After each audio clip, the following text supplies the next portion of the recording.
இந்த பழைய வரைமுறை எல்லாம் போதும்பா. மக்களவை தொகுதியை புதுசா வரையறை பண்ணுவோம்.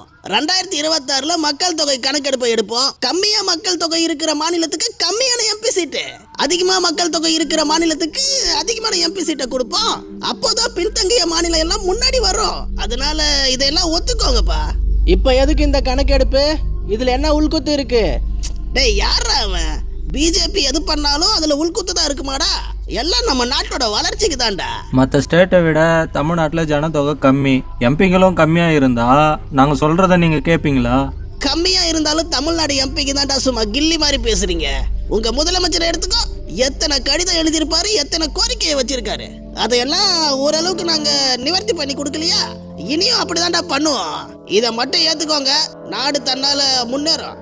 யோ பிரதமர், இது வரைக்கும் பொறுமையா கோரிக்கை வச்சது, கடிதம் எழுதுனதெல்லாம் என் மக்களோட நல்லதுக்காக, தமிழ்நாட்டுக்கு நீ செய்ய போற துரோகத்துக்காக இல்ல. தமிழ்நாட்டுல பெரிய எதிர்கட்சின்னு சொல்ற, அவனாண்ட என்ன பேசணும்னு தெரியாது உனக்கு? ஏய், நான் அந்த அளவுக்கு படிச்சவன் இல்ல. நிறுத்துடா. நம்ம எம்பிங்களெல்லாம் எப்படி குறைப்பாங்கன்னு கேளு. இருக்கிற 543 தொகுதியை 848 தொகுதியா மாத்துவோம். எல்லாம் ஊபிக்கும் பீகாருக்கும் தானே அதிக சீட்டு கொடுப்ப? நோனோ, உங்களுக்கும் சீட்டு அதிகப்படுத்துவோம். அதிகப்படுத்த மக்கள் தொகை எங்களாண்டு எங்கப்பா இருக்கு? ஊபிக்காரனும் பீகார்காரனும் வதவதனை பெத்து போட்டதுக்கு கட்டுப்பாடோட இருக்கிற தமிழ்நாடு பாதிக்கப்படணுமா? நீ உன் இஷ்டத்துக்கு எம்பிகளை நிக்க வச்சு நீங்களே ஓட்டு போட்டு பிரதமர் ஆவீங்க.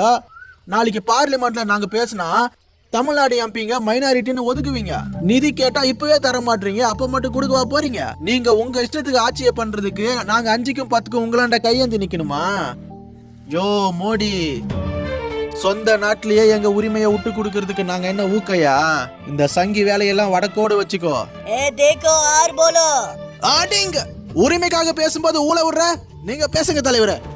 இவனை மாதிரி பாக்க போட்டுட்டு உனக்கு வாக்க செலுத்திடுவான் தமிழன் இல்லைன்னு உனக்கு நல்லா தெரியும். அப்படியே ஓடி போயிரு.